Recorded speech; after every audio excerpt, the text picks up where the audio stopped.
gang violence and other kind of violence. Get away! I could be at work, at school, in my car, I can still get shot by the police, but I can get shot anywhere. So it is what it is.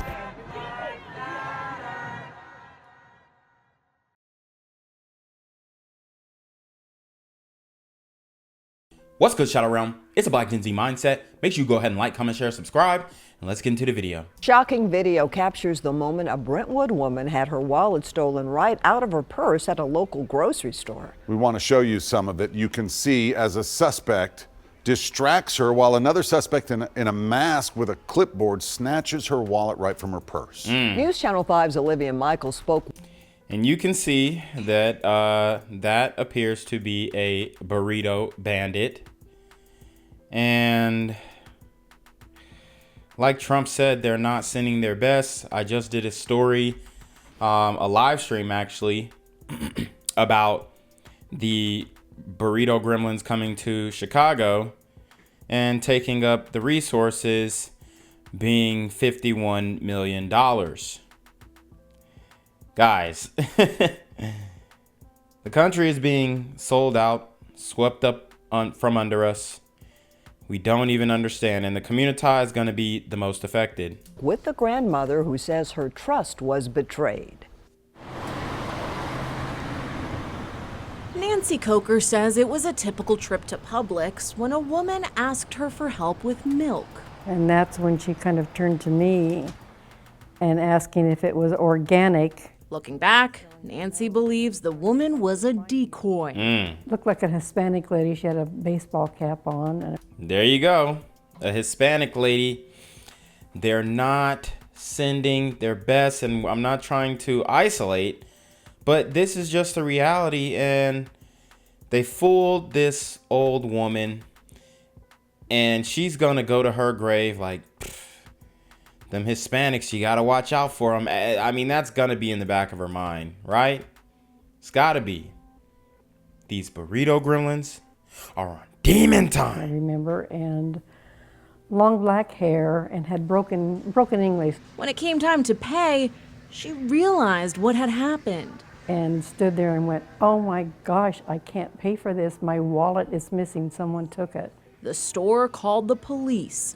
They reviewed the security footage, and sure enough, it was all there. That's Nancy talking with the woman.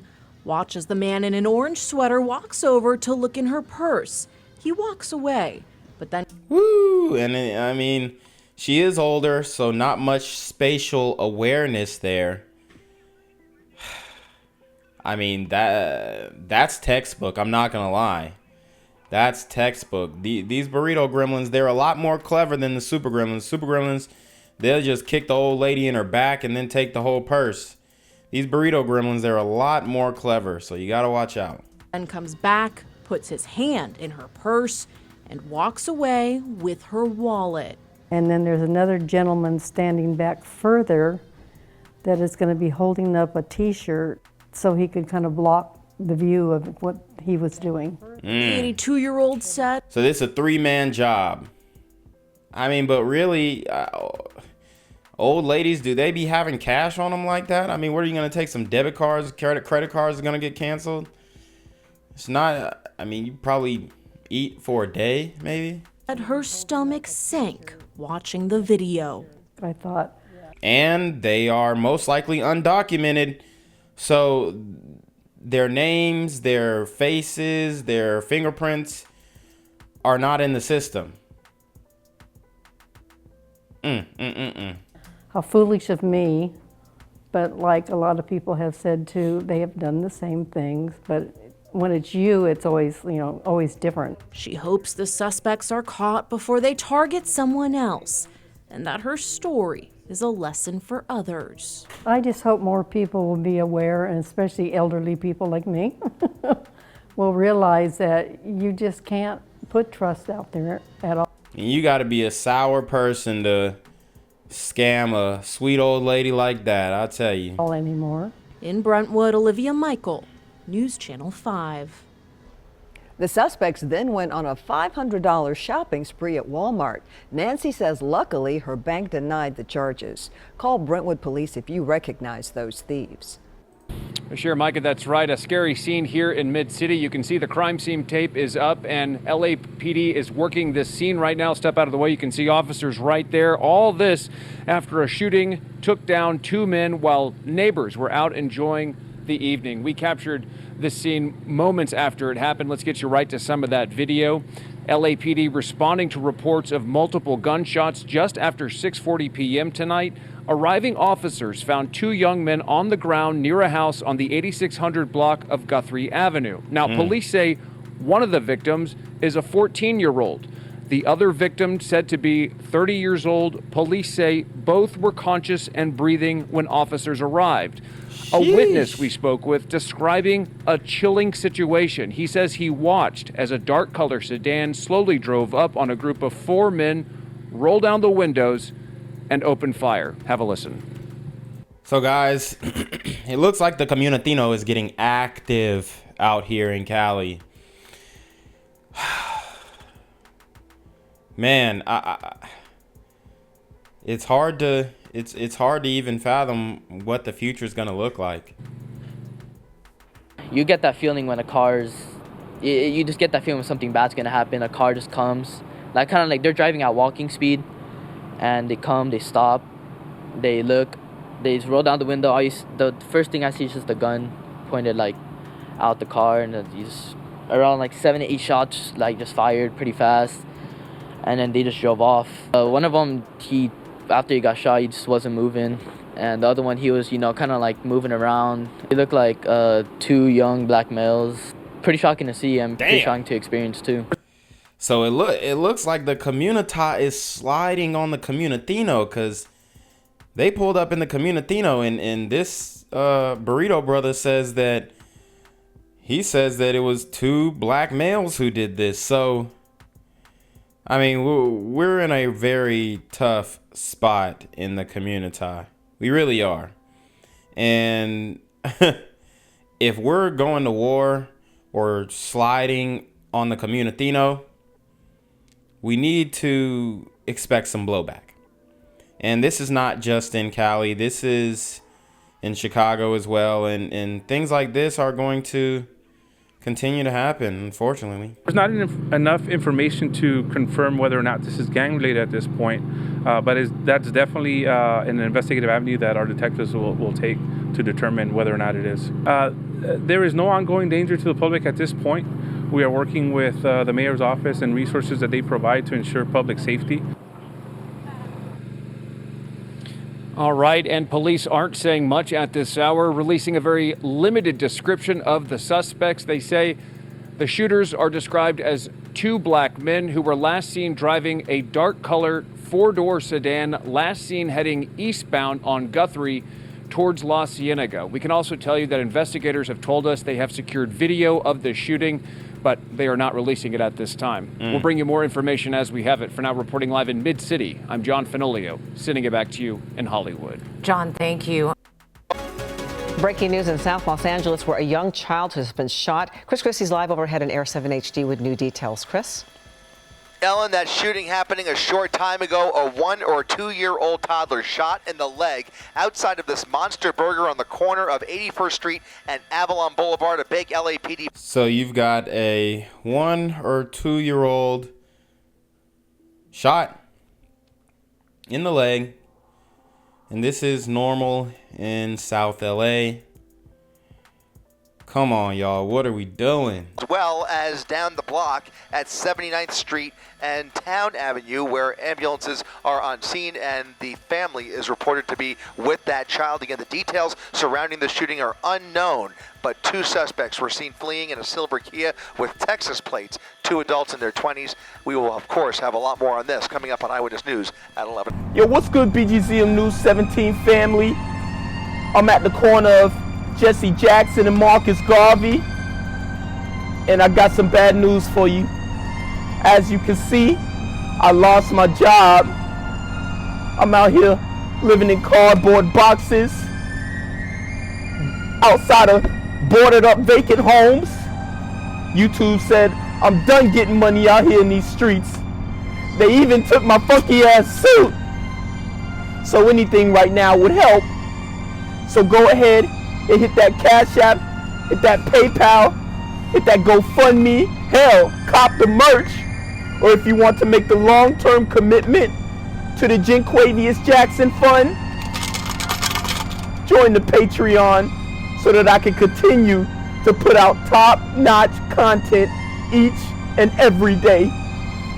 Also, check out the Rumble, where there is absolutely no censorship.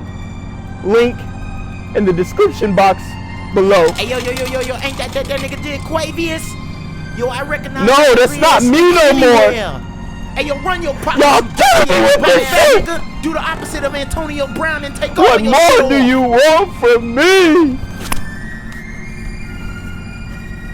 New at 5, an apparent follow-home robbery attempt in Fullerton captured on security camera and the rear-view camera of the victim. No, they sprayed him with, it appears to be pepper spray. Victim's Tesla. That victim able to fight off the suspects. Eyewitness News talked to his son, and our Sid Garcia is live. Wow. Honestly, I've never seen super gremlins running from a glider like that. Dang, this must have been their first robbery, honestly, because hold on, these are these brothers or oh yeah. Looks like he's sagging. Yeah, damn. But I mean, I've never seen brothers really run from gliders and button downs and their shirt tucked in, you feel me? So this must be their first robbery. They thought they were going to get over on him with mace and, you know, take him for what he was worth. But, I mean, if you ain't bringing the hammer out in this day and age, you're probably going to lose. The rear view camera of the victim's Tesla. That victim able to fight off the suspects. Eyewitness News talked to his son, and our Sid Garcia is live in Fullerton with details on the investigation. Sid. Investigators are wondering if the 3 guys who attacked the man here in Fullerton yesterday could also be the same crew that attacked another gentleman in Rowland Heights, which is about 15 minutes from here. The LA County Sheriff's Department's Walnut Station and Fullerton PD, well, they're comparing notes. Hey, hit your car. Damn. Oh, they were trying to get his car, it sounds like. It happened in broad daylight yesterday afternoon around 12:30. 2 men approached the victim, sprayed pepper spray in his face, but the victim was able to fight them off. The victim's surveillance camera and the rearview camera on his Tesla recorded the attack. Just super brazen. 12:30, middle of the day. They're not. Yeah, and these super gremlins are getting even more brazen. They don't care. They pulling up daylight, nighttime. It doesn't matter. These super gremlins are on demon time. Afraid of anything. This man didn't want us to use his name. It's his father who you see being attacked by the 2 men. The son tells us his parents were returning home from church in Home Depot. They were followed by 3 men in this dark-colored sedan. Follow home robbery. 2 of them walked right up to his father and told him this moments before the attack. And they approached my dad and said, "Hey, someone hit your car. There's car damage." And you can hear it on the recording. My dad was kind of confused because they just kind of came around him real quick, and they pepper sprayed him all over. Thank God he had glasses, because I think gave him a little bit of ability to like fight back, and he fought back hard. And I think they got caught off guard the fact that someone that old would fight back. What also helped, there was a landscaping crew working at the house at the time of the attack. Yeah, and neighbors all around. I mean, these super gremlins are retarded.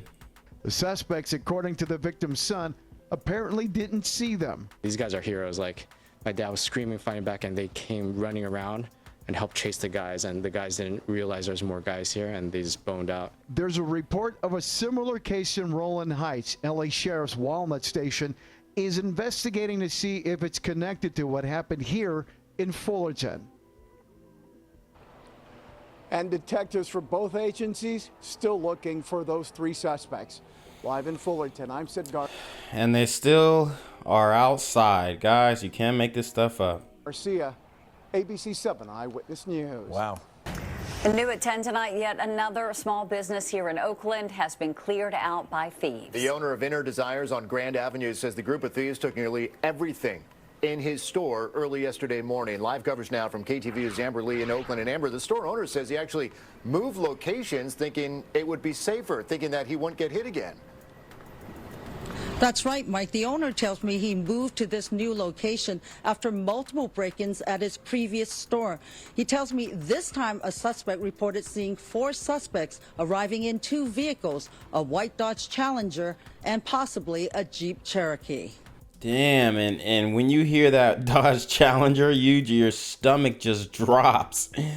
And I mean, it's sad because I got a Challenger, right? And I'm just like, you know, shout out to the Challenger boys, but the community has made a bad name for Challengers and Chargers, and them Challengers.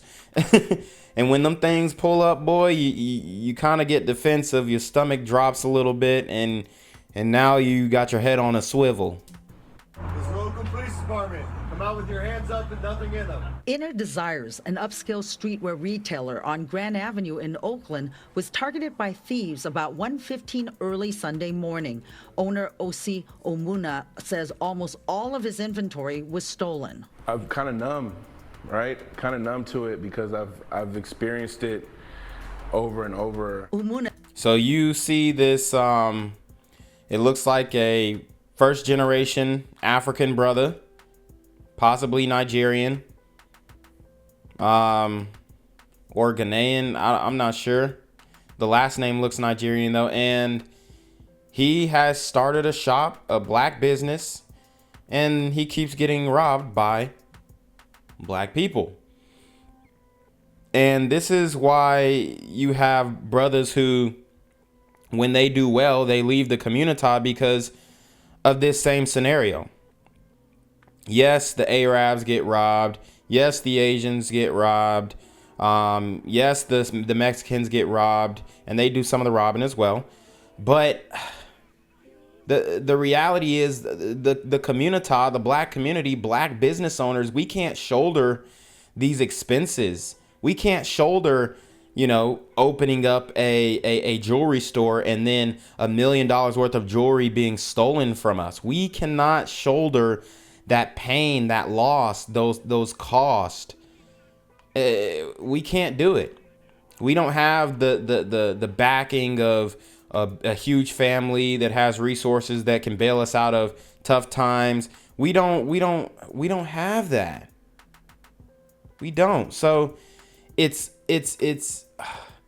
overwhelmingly unfair that you have these young black men in the community, or should I say super gremlins, on demon time, targeting other black business owners, any business owners, entrepreneurs in general, but specifically to target another black business owner. And they're following him wherever he goes. This isn't no one-off. They know who he is. They know his business, and they want him. This is a personal vendetta combined with envy and hatred coming from your own people. Kind of numb to it because I've experienced it over and over. Umunna says this is the 7th time he's been a victim of theft. He tells me he was robbed at gunpoint in front of his store when it was located in downtown Oakland, and that store was broken into 5 times. That was when I was like, I can't be at this location anymore. Umunna says he moved to this new location in February of last year. He had been safe for the past 16 months until Sunday. Now empty racks and an uncertain future. He says no one's been arrested for any of the burglaries, and he has no idea if it's the same thieves responsible as before because their faces were covered each time. Once you have something that they want, what do you do? Like, yeah, he's right. You move out of California, brother. You move out of California. At least in Georgia, you can defend your shop. I mean, he might be able to get this business off in Atlanta, no cap. Because there's some, even though there are a lot of murders in Atlanta, yes, there are still, there's a semblance of unity when it comes to the community, even though it's hard to even say that. But there's still, if you start a black business in Atlanta, you can garner a lot of support and you can garner some enemies. But at least in Atlanta, you have the right to bear arms and defend yourself if you were at the store when this robbery occurred. Now, I believe he was not at the store when this robbery occurred. Otherwise, we'd be talking about a whole different thing and having a whole different conversation. But I mean, how demoralizing is this for black business owners that other black people just won't let you live? Like I've experienced it. It's like a pattern. Like, you know, I know they're coming, and they're like, when are they going to come is the issue. He estimates his loss for this break-in to be $60,000, 20 to 30 denim jackets, and up to 200 pairs of jeans stolen. His store is also a venue for live music shows, meet and greets, and pop-ups. On Friday, rock bands performed here. He says his business model is to help artists. Umunna is disheartened by what happened. Damn, so he's opening up venues to let independent artists come and rock out at his spot. God, this is a good brother. This is a damn good brother. And he done let one of you funky, dusty drill rappers pull up and perform your murder music, and this how you repay him? These super rapping gremlins are on demon time. This is a good brother, man. This is a good brother right here. I can't keep carrying the weight on my own. We pride ourselves as being a platform for artists and creatives. The owner tells me he started a GoFundMe to help pay rent and wages for his 7 part-time employees. He says if and when his store will reopen is up in the air. Mike? Small business owner just trying to keep those doors open. All right, Amber Lee live tonight in Oakland. Thank you. Gang violence and other kind of violence. Get away! I could be at work, at school, in my car, and I can still get shot by the police. I can get shot anywhere. So it is what it is.